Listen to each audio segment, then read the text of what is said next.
आपल्या ज्ञानेश्वर माऊलींची समाधी आहे. काही वर्षांपूर्वी 1972 1872 1972ची गोष्ट आहे, 1972ची, की ज्यावेळी काही हेच विचार करणारे वैज्ञानिक विचार करणारे लोक होते.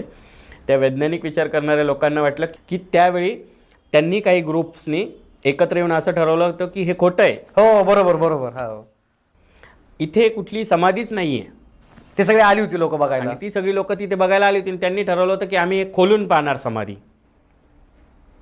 त्यावेळी आपल्या पुण्यातलेच होते भाऊसाहेब, त्यांनी मध्यस्थी केली आणि त्यांनी मध्यस्थी करून काही सायंटिस्ट लोक होते, एका सायंटिस्टला बोलवलं, मोठ्या सायंटिस्टला, आणि त्यांनी जेव्हा तिथे काही पॅरामीटर्स लावले ज्याबद्दल मी मगाशी बोलले, त्या पॅरामीटर्स लावल्यानंतर सगळ्या प्रकारे टेस्टिंग केली गेली.